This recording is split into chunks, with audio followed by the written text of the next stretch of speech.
Hello everyone, how are you all. I am Alok. History में जो हमारा चैप्टर चल रहा था Nazism and the rise of Hitler, उसके हम आगे के पार्ट कवर करेंगे।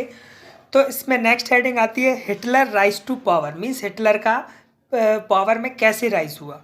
तो हिटलर 1889 में ऑस्ट्रिया में पैदा हुआ था। शुरुआती दिनों में वह गरीबी में पला, फिर उसने आर्मी ज्वाइन की और बहादुरी के लिए कई सारे मेडल जीते। 1919 में उसने जर्मन वर्कर्स पार्टी ज्वाइन कर ली, जो बाद में national socialist German workers party के नाम से जानी जाने लगी और इसे नाजी पार्टी भी बोला जाता था। ग्रेट डिप्रेशन के टाइम इसकी पार्टी जो है उसने बड़े बड़े वादे किए, सभी नाजिज्म को सपोर्ट करने लगे। 1928 में इनको मात्र 2.6% वोट मिले, लेकिन 1932 में 37% वोट के साथ ये सबसे बड़ी पार्टी बन गई और पावर में आ गई। हिटलर बहुत अच्छा स्पीकर था। उसने लोगों को जर्मनी को स्ट्रॉन्ग नेशन बनाने का वादा किया, एम्प्लॉयमेंट देने का वादा किया।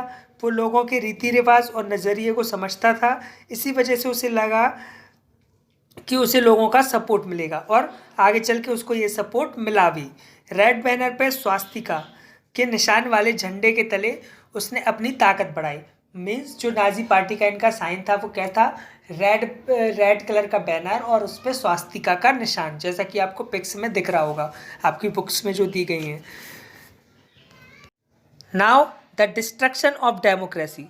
30 जनवरी 1953 में प्रेसिडेंट हिंडनबर्ग ने हिटलर को चांसलर बना दिया। 28 फरवरी 1935 में जर्मन पार्लियामेंट बिल्डिंग में आग लग गई और जो बीएमआर कॉन्स्टिट्यूशन था वो जल गया, जिसके बाद सिविक राइट जैसे freedom of speech, press, assembly, ये सब सस्पेंड कर दिए गए। ना अब ना प्रेस को इतनी आज़ादी थी, ना फ्रीडम ऑफ स्पीच था, ना अदर पार्टीज़ को असेंबली की आज़ादी थी। अब जो इनके दुश्मन थे कम्युनिस्ट, उनको कंसंट्रेशन कैंप्स में शिफ्ट कर दिया। 3 मार्च 1933 में फेमस इनेबलिंग एक्ट पास हुआ। अब इससे क्या हुआ, जो जर्मनी था वहाँ पर डिक्टेटरशिप इस्टेब्लिश हो गई, मींस तानाशाही आ गई और हिटलर के पास बहुत सारे पावर्स आ गए। Now reconstruction. हिटलर ने इकोनॉमिस्ट जेलमार सैच को इकोनॉमिक रिकवरी का काम दिया। उन्होंने state funded work creation programme चलाया जिससे लोगों को रोजगार मिल सके। इसके बाद जर्मनी में सुपर हाईवे बने, फेमस कार वोक्स वैगन का उत्पादन चालू हो गया। इससे जो इकोनॉमिक हेल्प जो है वो बहुत ज़्यादा मिली जर्मनी को। फॉरेन पॉलिसी में भी हिटलर को सक्सेस मिली। 1933 में उसने राइनलैंड को फिर से जीत लिया। ऑस्ट्रिया जर्मनी साथ आ गए। One people one empire and one leader के स्लोगन के साथ ये दोनों साथ में काम करने लगे। हिटलर यहीं नहीं रुका और उसने 1939 में पोलैंड पे हमला कर दिया। इससे उसकी फ्रांस एंड इंग्लैंड से दुश्मनी हो गई। ट्राइपेराइट पैक्ट साइन हुआ जर्मनी, इटली एंड जापान के बीच में। इससे हिटलर इंटरनेशनल पावर बन गया। यूरोप के बड़े पार्ट पर नाजी जर्मनी का राज हो गया। 1941 में उसने रशिया पे अटैक किया। अब इसी के साथ सेकेंड वर्ल्ड वॉर स्टार्ट हो गया। Japan, Italy, Germany, France, England और रशिया के बीच में सेकेंड वर्ल्ड वॉर हुआ। रूस शुरू में जो यूएसए था वो वर्ल्ड वॉर में नुकसान जो उसको हुआ है उसके कारण उसने वॉर में आने से मना कर दिया। जापान ने ईस्ट में अपनी पावर बढ़ा ली और फ्रेंच इंडो चाइना को ऑक्यूपाइड कर लिया और हिटलर के सपोर्ट में यूएस बेस पे उसने बॉम्ब फेंके। यहीं से जो यूएसए था वो चिढ़ गया और उसने सेकेंड वर्ल्ड वॉर में एंट्री ली। यूएसए के एंटर होने से 1945 में जर्मनी हार गया। यूएसए ने जापान के हिरोशिमा में एटम बॉम्ब गिरा दिया और वर्ल्ड का जो सेकेंड वर्ल्ड वॉर थी उसका जर्मनी की हार के साथ एंड हो गया। Now the Nazi world view. Nazi ideology और हिटलर वर्ल्ड व्यू एक से थे। इनका मानना था कि ब्लॉन्ड हेयर वाले, ब्लू आइज वाले नॉर्डिक जर्मन आर्यंस जो है वो टॉप पे आते हैं, जबकि जो जूज हैं मीन्स यहूदी ये नीचे आते हैं। चार्ल्स डार्विन एंड हेrbert स्पेंसर की इस आइडिया से हिटलर काफ़ी प्रभावित था। वो जर्मन्स को जोग्राफिकल एक प्लेस पे लाना चाहता था।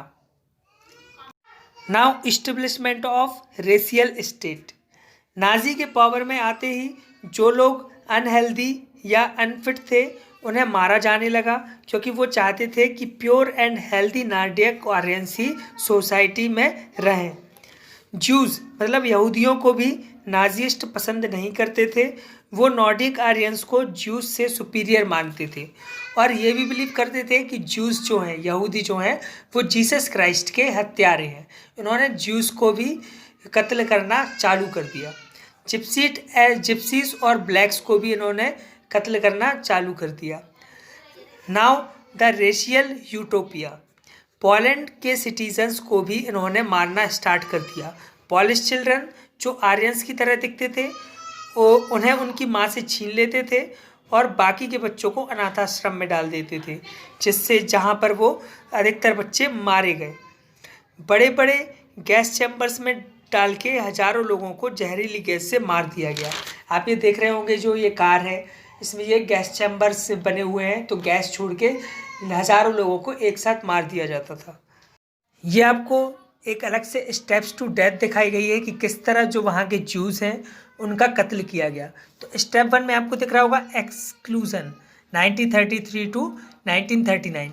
इसमें क्या हुआ कि जो जितने भी ज्यूज थे उनसे सारे राइट छीन लिए गए, मतलब उनको उनके बीच में वो रह ना पाए। जैसे आप देख रहे होंगे कि इसमें एक बेंच डली हुई है और इस पर क्या लिखा हुआ है, फॉर आर्यंस ओनली, मतलब कि वहाँ के जो नॉर्डिक आर्यंस हैं उनके लिए ही ये पार्क अवेलेबल है। ज्यूज के लिए ये ज्यूज जो हैं वो इस पार्क का यूज़ नहीं कर सकते। उसके बाद स्टेज 2 में आप देख रहे होंगे घैटोइसेशन। इसमें क्या हुआ कि उनके बीच में उनको रहने से मना कर दिया। मीन्स जितने भी ज्यूज हैं उनसे बोल दिया गया कि आप यहाँ से चले जाओ। तो जो ज्यूज थे उनके पास काफ़ी सारी प्रॉपर्टी थी, वो उस प्रॉपर्टी को सरेंडर करके वहाँ से जर्मनी से धीरे धीरे शिफ्ट होने लगे कंसंट्रेशन कैंप की तरफ। फिर स्टेज 3 है एनिहिलेशन। यहाँ पे क्या हुआ कि उनसे जीने का अधिकार छीन लिया।